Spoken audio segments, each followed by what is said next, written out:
నెల్లూరు జిల్లా రాపూరు అటవీ ప్రాంతంలో దారి తప్పిన భక్తులు సురక్షితంగా బయటపడ్డారు. నెల్లూరు సిటీ అయ్యప్పగుడి పరిసరాల ప్రాంతాలకు చెందిన సుమారు 20 మంది భక్తులు టెంపోలో పంగిలి గ్రామం సమీపంలోని మామిడికోన శ్రీ మల్లయ్య స్వామి వారి దర్శనార్థం వెళ్లారు. దర్శనం ముగించుకొని తిరుగు ప్రయాణమైన క్రమంలో పంగిలి గ్రామానికి సుమారు 7 కిలోమీటర్ల దూరంలో ఉన్న దట్టమైన అటవీ ప్రాంతంలో చీకటి కారణంగా 12 మంది భక్తులు దారి తప్పిపోయారు. దీంతో తప్పిపోయిన భక్తులు 112కి డయల్ చేశారు.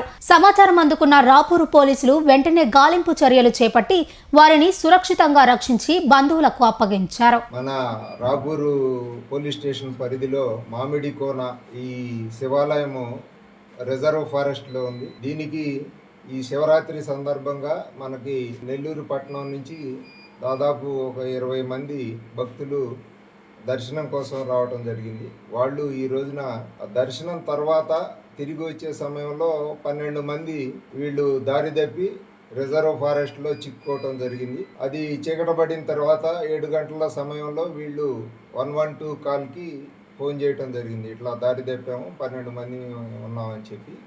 దాని మీదట మా నెల్లూరు జిల్లా ఎస్పీ మేడం గారు ఉత్తర్వులు ఇవ్వటం జరిగింది.